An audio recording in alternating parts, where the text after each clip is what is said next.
What's going on, guys? We're running it back with another replay for you.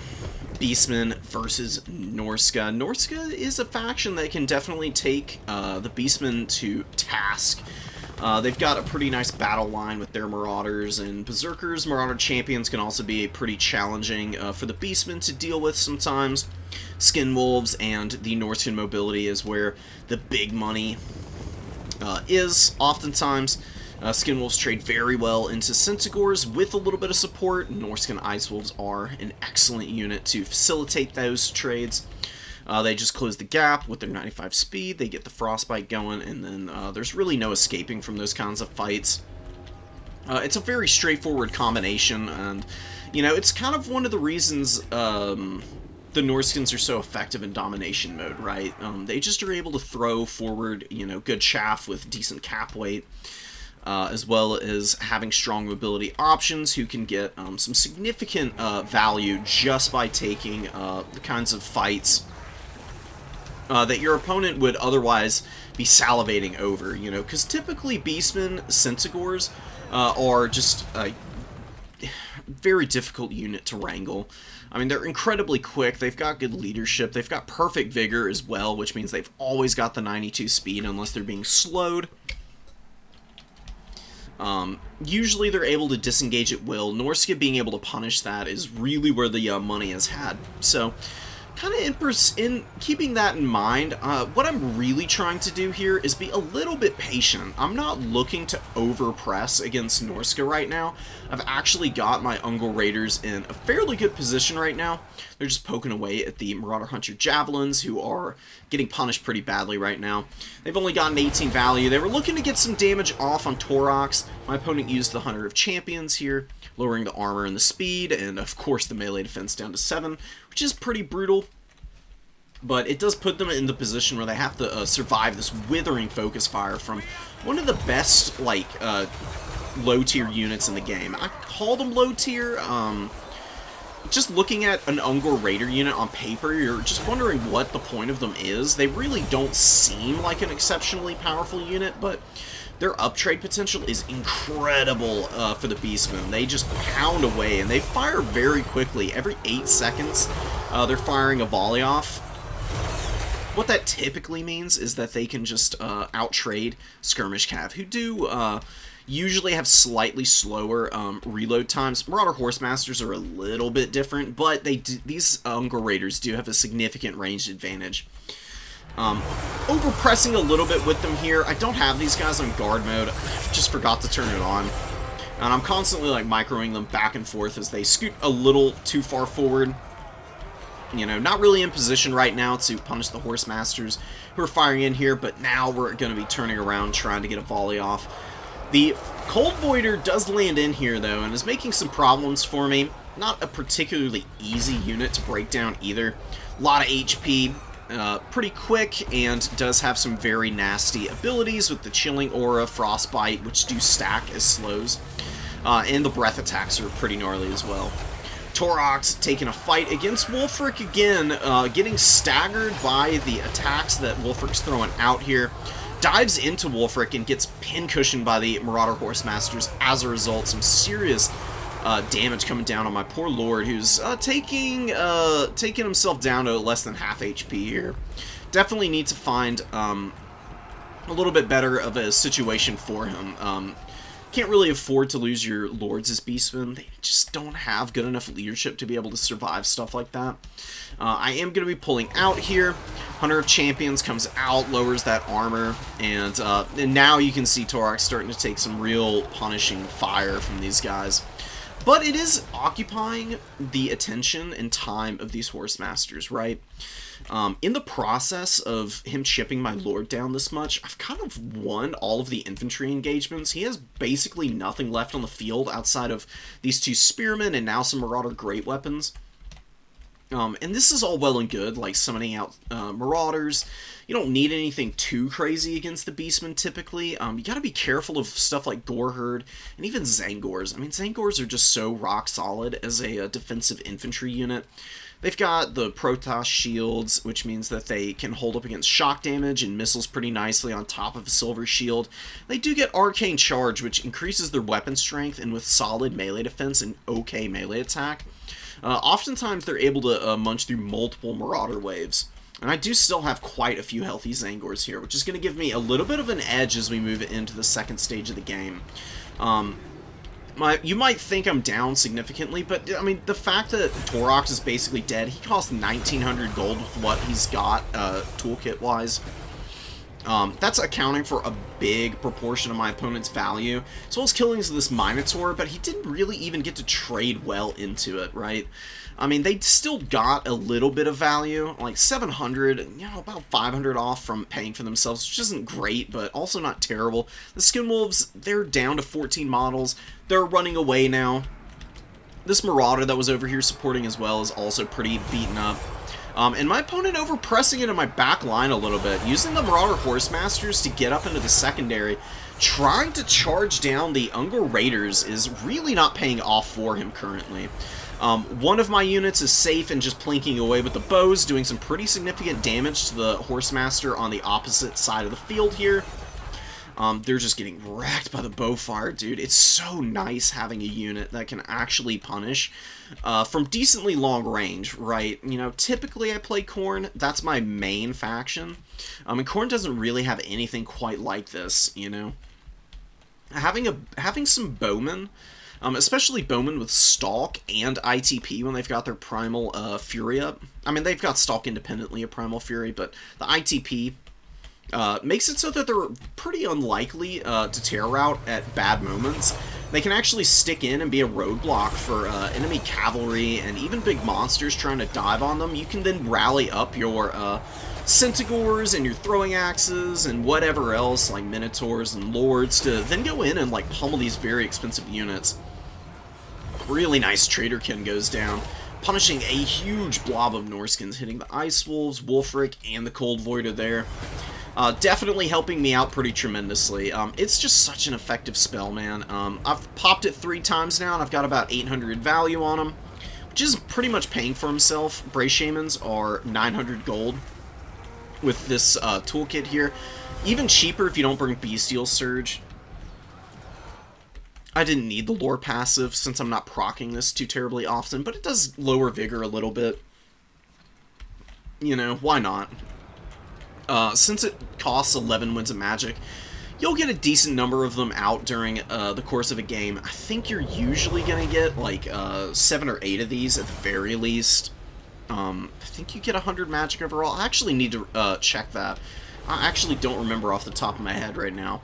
But pacing out your magic is pretty nice. You don't need to have casters with stuff like Arcane Conduit, which gives them the power recharge. Just like saving money in the early portions of matches. Like I brought this guy in from reserve, not in my initial army. Gives you time to square up against your opponent and get a really good feel for exactly what you're gonna need. Bringing him out of reserve when the Cold Voider came out onto the field has given me a pretty good opportunity to get the most effective uses out of that spell possible.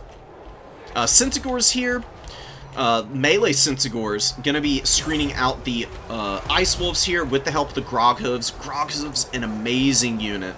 A regenerating Centigor with throwing axes, and their regeneration doesn't imbue a fire weakness, most importantly, so they don't take any extra damage while still being able to rack up some pretty decent HP whenever they're unengaged in combat. It can definitely add up, right? They're fairly expensive at 1125 gold in total.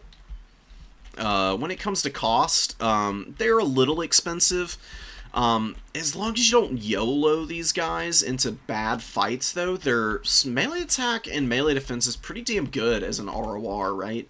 And having perfect vigor means that they never tire out. Again, they're always going to be at 92 speed, and having poison on melee and missile strength means that they're pretty good at facilitating escapes for your Centigors, right?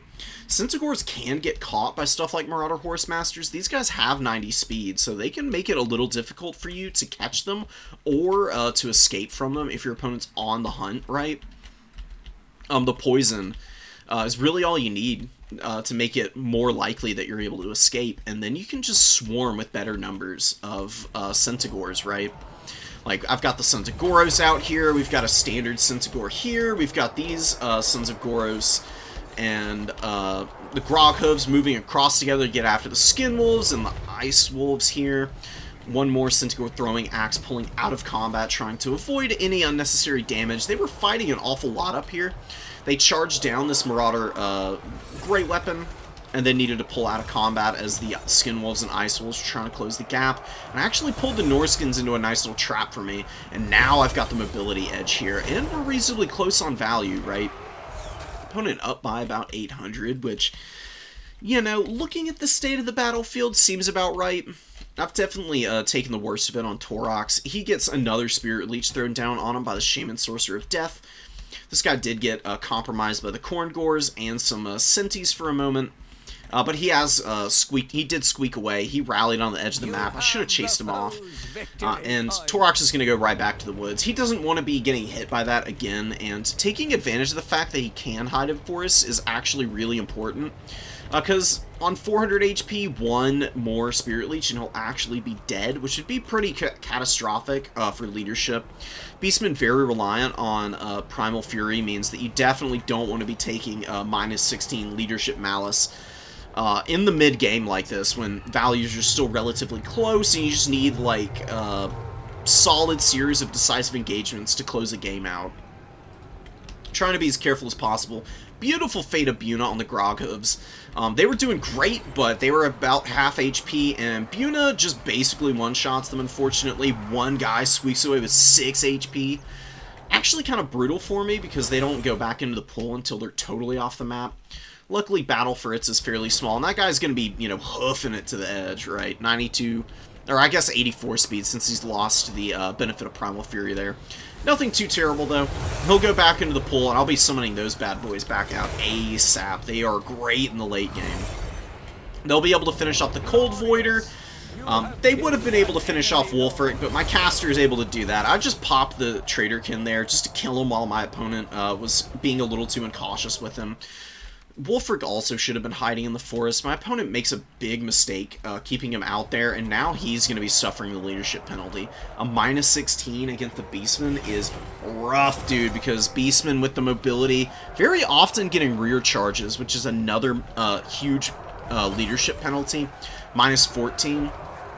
So, you know, perpetual minus 30 potentially in critical fights. Is going to suck for units like Marauders, even the Horsemasters, you know. These guys have better leadership than a standard Marauder Horseman.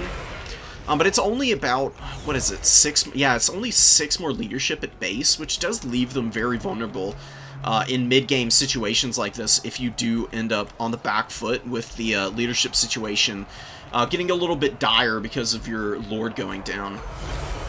Razorgore Herd just chipping away on the Marauders. The Korngors in here holding really nicely. 1,000 value on them. A very powerful unit as long as you don't let them get shot to pieces. Oh my god, that lore, or not the lore passive, but the rage mechanic from the Norskins. Constantly proccing. Very annoying replay glitch. But anyways, they're just able to hang in. As long as they don't get shot to death, they can trade really well with a little bit of support. Pulling the Razorgore Herd back, going to be using the Mino great weapons here. Resummoning these guys, they're going to just bulldoze right through this Marauder unit and rack up some decent kills. Getting that Blood Greed charged up is pretty nice. It gives them all of these nice benefits that you see here. ITP comes for free. Very fortunately, Minotaur's not terror routing is kind of huge. They cause fear themselves. They're not affected by fear at base, but terror routes are pretty devastating when they happen in domination mode. Oftentimes, if your unit terror routes, it'll be followed up by an actual leadership break, just because what's generally happening is the leadership's already low, right? Like, you gotta get below a certain threshold before your unit's up terror route. And when that happens, it does typically lend itself to an easy follow-up from a unit, like chasing something down. And that applies all of the flanked penalties, like attacked in rear, flanked, stronger, more dangerous enemies nearby, also lowers leadership, and your units just end up running off the battlefield, and that's a horrible situation to end up in. You can typically find yourself down massively if your units are terror routing on a regular basis, and it's just good to have a monstrous unit that's pretty resilient to it. It means that they can take semi-risky engagements on occasion. Right here, though, we've got about as good of one as can be imagined. Really nice Traderkin goes down. The Bray Shaman pops it right as he's going out on his shield. We use the Centigors with throwing axes to attack the Beast of Tashnar, just not being afraid to take head-up fights against Hound units can oftentimes get you a pretty decisive win, because, yeah, the Beasts of Tashnar are an anti-large unit, and they've got pretty decent leadership for a Hound, all things considered, with pretty good melee attack as long as their Frenzy is up. Like, it makes you look at them and think on paper that they're just a hard counter to Centigors, but Centigors' charge bonus typically means that they just completely flatten the Beasts of Tashnar in the early stages of the fight, because these guys only have a charge bonus of 18. That only goes up to 20 with the Frenzy, and Centis just outclass that 2 times over. It's pretty incredible how hard you can bully those guys in this matchup. The Beasts of Tashnar, typically, you're trying to follow up on, like, your Horsemen or your Skinwolves getting into contact with Centis, and you use the Beasts of Tashnar to get under and be buffering, as well as some extra damage. That's where they really shine. My opponent losing them here is actually a big issue, because they're one of the few things that I was afraid of, and it's allowing my Razorgore herd to get a really clean engage against the Icewind Marauders. Same with these Centigors up top here. Look at these Ungor Raiders just continuing to poke away, down to less than half HP, 65 models, and they're just having a good old time blasting away at these fairly expensive Marauder units. Icewind Marauders cost about 600 gold. They can be very cost-effective because of their perfect vigor, but when they're just constantly getting rear charged like this, it's going to be very, very painful for their passage into the next life, right? Nobody wants to be run down by all of these just pissed-off cow people. The Sons of Goros have been going crazy this entire game, dude. Look how cool this unit is. Oh my god, that audio bug. It's driving me nuts, man. We'll go into slow mode for a moment. We can appreciate some of the details. I've been a little hesitant to zoom in because of how obnoxiously loud it is. There's not really a way to turn it off unless I turn off game sounds. I don't really want to do that. But, yeah, that's neither here nor there. We've got a nice fight up top here with the Horse Masters being run down by the Groghooves, using their poison to slow these guys and just catch them out, being able to kill them. And I was not afraid to take a deep engagement here because, you know, my opponent had summoned a whole bunch of Marauders and stuff out on this side just a minute ago. I figured he didn't have enough to get out of Skinwolf at the very least. And against Norskin Ice Wolves, the Groghooves actually have good enough combat stats that they can win in a prolonged grind. Again, that heal makes a big difference in those kind of fights. They're just so strong, man. Really nice to have them back out on the field. For the late game, where they can clean up Marauders, they can throw against any big thing, any units that are big and scary that my opponent might summon out. And over here, we're just delaying my opponent a bit. You know, I'm summoning out some Zangors to hold these points. Another Ungor Raider moving up onto the field as I've unsummoned the Ungor Raider that was out in the open field here. Or actually, oh, they're up here in melee combat, actually. Oh, I remember. I was over-pursuing the Horse Masters, I think. Keep your stuff on guard mode, guys. It's better to have your missiles on guard mode so they don't run forward and get compromised by enemy units. But, I mean, at the very least, we're providing some buffering for, like, the Sons of Goros, and they lock the Skinwolves in contact long enough that the Centigors get a brilliant charge off onto the rear of this fight and just annihilate the Skin Wolves. I mean, these guys were at like 66% of their HP just a mere moments ago, and they just get deleted from the game, shattered and everything. Beautiful charge here from these tattered Centigors. Typically want to unsummon beat-up units like this, but because of how effective Cincies are on the charge, sometimes it's worth leaving them out when they're beat up so that they can just get follow-up attacks onto critical fights and also just get free damage off, right? They'll go back into the pool one way or the other. Even if they route off, they'll get off the field pretty quickly because this is a small map. I just prefer the extra aggression and buffering that cheap units provide, because you can use them to take the head-on engagements, and then you use healthier units to get the counter charges, and that's really, really nice. And the Beastmen do it better than just about everybody else because so many of their units are just so quick. It's very hard to lack response tools as the Beastmen. The Beastmen fall apart if you fumble early engagements, you know. I fumbled a couple here, but it was mostly just Taurox I was making mistakes with. And just the fact that I was able to keep him in the forest all game and away from my opponent's prying eyes by having a mobility advantage was pretty critical, because I killed my opponent's lord, he lost a bunch of leadership, he was summoning out lots of chaff units, and Centis being really good against light armor were just all over him.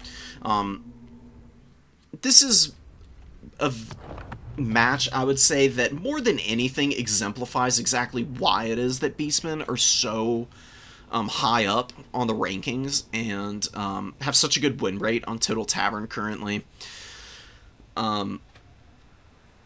They're almost as strong as Slaanesh, but the only reason I would say they aren't more powerful than Slaanesh is the lack of slows that the Beastmen have. Slaanesh has tons of poison and 100 speed units, whereas Beastmen are a little bit more respectable. And you don't just auto-lose every engagement that you take against the Beastmen, because Centigors are pretty pricey, you have to hit and run with them a lot, you have to be very on point with your engagements and your timings on charges, because you can get yourself into a bad situation pretty quickly. You have to have your eyes peeled at all times, and they're a very well-balanced example of what a mobility faction should look like. Slaanesh with the army abilities and all the rampages and all the crazy fast units that you can't disengage from makes them probably a little bit more obnoxious in my opinion. While I do think Beastmen, being where they are right now, they are probably the second best faction in the game. They are at least counterable, because you've got like a serious weakness to fire magic. Like Flamestorm, Burning Head just brutalize the Beastmen because of the low armor. You've got metal magic that can be really good with Searing Doom punishing Centigor blobs. Your leadership is respectable, but not nearly as good as a lot of the Slaaneshi units, and you can get like punished by stuff like Hawks and Misko, which discourages. Terror routes can become an issue since not everything is ITP, or at the very least the ITP is tied up in an ability that wears off when leadership starts to tank a little bit. You know, I just really appreciate them. You can definitely learn how to take them down. It's just not super easy. If Beastmen are played in the right hands, you've got a fight coming to you. Just because they're so cost-effective across the board. I mean, pretty much everything that I brought out onto the field was, at the very least, paying for itself, or occupying a ton of attention for my opponent. Like Taurox, the Minotaurs, breaking down these Zangors was really painful for my opponent, and it allowed my ranged core to just farm value on him. I mean, doubling on this Ungor here, the other two getting close to 700 each, while the Centigors, one throwing axe here, this is a 825 gold unit, it got 1800 value, which is pretty crazy. You can get about your money's worth just from the throwing axes, but the fact that Centi throwing axes still have pretty respectable combat stats and a decent charge bonus, as well as still having Rowdy, they can double up in melee combat just fine. It really helps the Beastmen to have like such a versatile skirmish cavalry unit. And Grog Hooves as well, man. I mean, they got 1,600. A lot of that was tied up in the second summon, but if they hadn't been hit by Buna, they would have been out and doing just as well anyways. So, you know, functionally, I would consider this one summon on them, you know, because they drew out such an expensive spell from my opponent. Sons of Goros, 1,900 value. You know, they cost an arm and a leg at 1,250. One of the more expensive units on the Beastman roster that you see on a consistent basis, but this is a case in point of just how powerful they are with that AP, man. And the extra armor that they have, instead of the 35 of a standard Centigor, they've got 70 armor. It does make them a little bit more resilient in mobility engagements, which can make a huge difference. They're very good at taking heavy cavalry charges, even on the nose, and still being like reasonably effective in those kind of situations. As long as you have a little bit of follow-up, you'll be fine. And then the Bray Shaman of Wild, you know, just Traderkin with the lore passive on a Chariot, 900 gold, double the value. Beautiful. Yeah, I think this is going to round this one out, guys. I mean, not a whole lot left to break down here. You know, Razorgore Herd are a respectable unit also. One summon got 800 value. They're not great into Norska, but they're good against armor, and their charge bonus is pretty high for such a cheap unit. They're pretty good at like getting some crushing engagements if you time up their charges correctly and keep them from rampaging because of the feral rage mechanic they've got. If you can do that, then they're pretty consistent at uptrading, even in matchups where your opponent might have some pretty good counters to them. So, I'll leave you guys off here. My opponent played a really clean game for the most part, but losing Wulfric and then just constantly summoning out Marauders is kind of what got him into trouble. He should have just saved up for more Skin Wolves and played closer to the Ice Wolves and maybe formed a little bit more of a pocket that he was defending a little more aggressively, because he kept spreading out the infantry and just leaving them to get isolated and killed off by my superior mobility. And that's not really a winning ticket against the Beastmen. So, clean that up, and I think you can pretty easily beat the Beastmen with Norska. It's not an easy fight. It is pretty, I would say it's pretty 50-50 on either side of this matchup. But that's about as good as it gets against the Beastmen. They're just so consistent, right? There's not really that many bad matchups for them. Kislev and, you know, maybe Warriors of Chaos and Slaanesh are truly bad matchups for the Beastmen, but 3 out of the 24 factions being bad matchups is pretty nuts, you know. Run these guys and, you know, just practice them, and, you know, you'll have pretty amazing micro on yourself by the time you've really gotten into practicing these dudes, because the quick speed across the table is definitely going to keep you sharp, and when you move on to playing other factions as well, it's going to help you out pretty tremendously, because it'll make those other factions a lot more manageable, because not everything is just flying around at 92 speed 24/7. Alright guys, done for real this time. Take care, hope you enjoyed this one. I'll see you on the next one. Peace.